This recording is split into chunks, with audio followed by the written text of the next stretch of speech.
Merci de votre fidélité à Sika TV et bienvenue dans ce nouveau numéro du Journal de l'économie. Le sommaire tout de suite. L'économie ougandaise devrait bondir à 5,9% entre 2016 et 2017. C'est ce qui ressort de la projection de la Banque mondiale.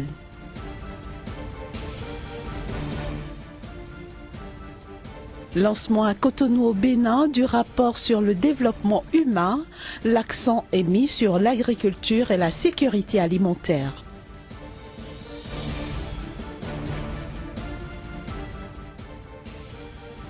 Enfin, le salon de l'entreprise a refermé ses portes à Douala, au Cameroun.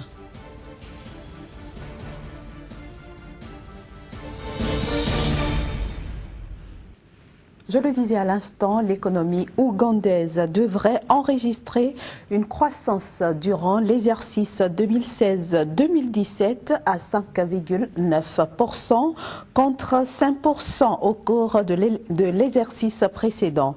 Cette croissance est induite par les investissements publics prévus dans les grands projets d'infrastructure. Selon la Banque mondiale, le principal moteur de cette croissance sera donc le secteur du BTP.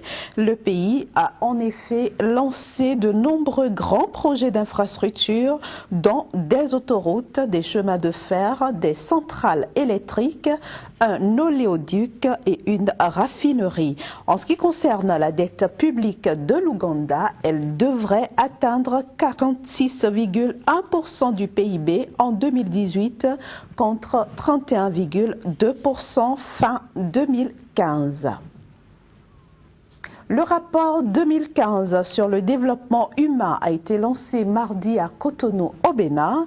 Le document a pour terme agriculture, sécurité alimentaire et développement humain, retenu conjointement par les structures gouvernementales béninoises et le programme des Nations Unies pour le développement en abrégé PNUD.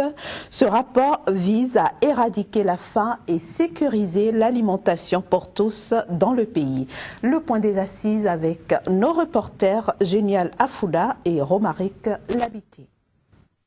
Le Bénin est un pays à faible développement humain avec un indice estimé à 0,480 en 2014, soit un accroissement moyen annuel de 1,5% enregistré entre 1980 et 2014. On évalue à 6 sur 10 le nombre de Béninois souffrant de la pauvreté multidimensionnelle. Bien que la prévalence de la faim ait été réduite de moitié en 24 ans, passant de 22,5 à 11,2% respectivement en 1990 et 2014, le Bénin demeure au rang des pays où le niveau de la faim est jugé grave. D'où toute l'importance du rapport national sur le développement humain 2015, RNDH, qui veut pallier cet état de choses.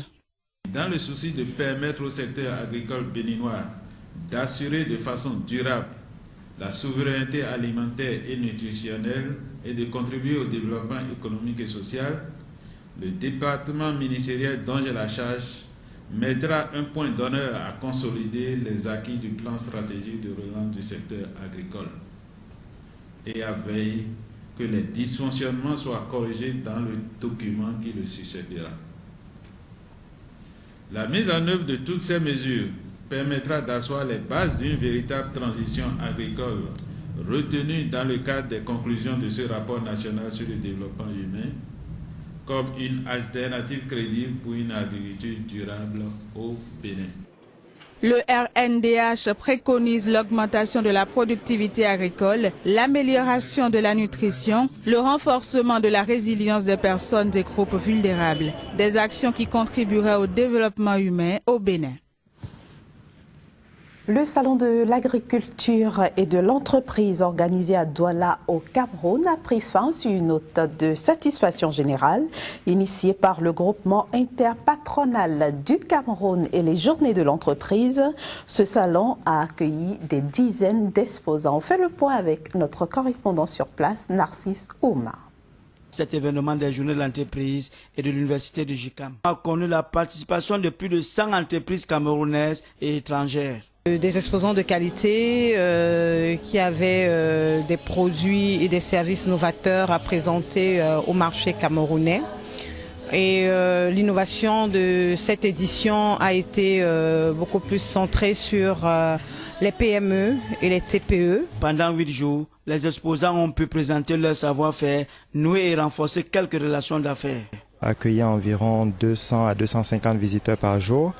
On a pris la peine de leur montrer notre variété de produits. On a su bien profiter de cette affluence, de cette diversité pour nous redéployer à Douala, où on a beaucoup de problèmes de distribution avec notre partenaire. Entièrement satisfait de notre participation au Journée des entreprises du JICAM, parce que nous avons pu avoir des contacts avec des partenaires institutionnels. À l'occasion de cette exposition, les organisateurs ont mis en exergue la place de choix qu'occupent les entreprises dans le développement économique du Cameroun. La douane française a procédé à la saisie de 350 kg d'ivoire. Il s'agit d'une prise effectuée en moins d'une semaine sur le territoire français. La plus grosse moisson a été effectuée dans une société de la région parisienne où 200 kg d'ivoire ont été retrouvés.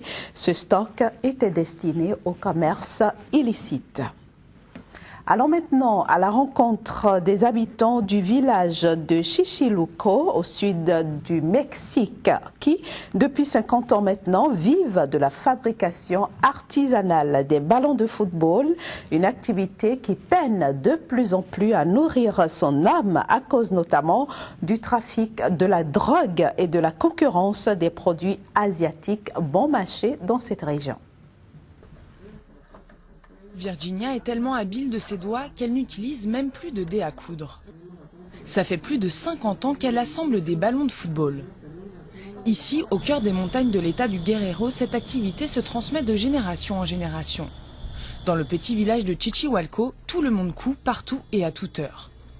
Mais chaque ballon ne rapporte que 50 centimes d'euros.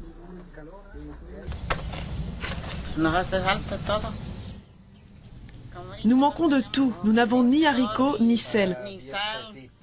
Nous n'avons rien. Nous sommes très pauvres. Il y a une quarantaine d'années, ces ballons sont entrés dans les grandes ligues, l'équipe nationale de foot les utilisait et ils étaient même exportés à l'étranger. Mais l'activité a fortement chuté. En cause principalement la concurrence asiatique.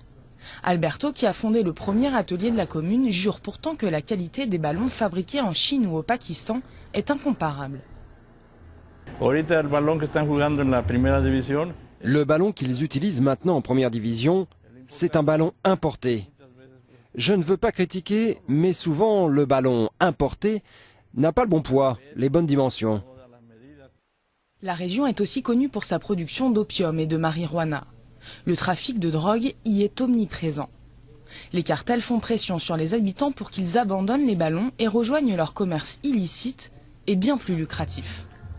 Les 40 familles du village qui continuent cette activité traditionnelle ont bien du mal à survivre.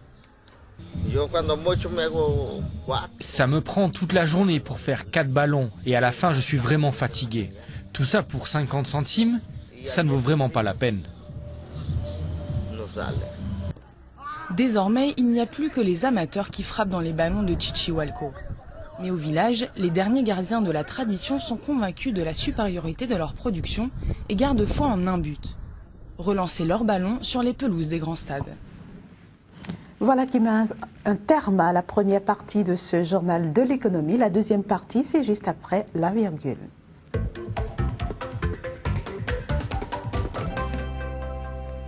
Et nous retrouvons Kazmi Pédio, notre chroniqueur. Kazmi, bonjour.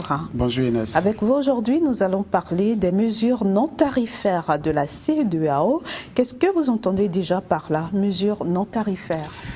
La mesure non tarifaire, c'est des dispositions politiques, des mesures politiques prises par les États pour empêcher donc un autre État d'importer sur son territoire des biens et également des services. C'est des dispositions qui viennent suite à un pépin diplomatique entre deux États où forcément vous avez un certain blocage au niveau du commerce.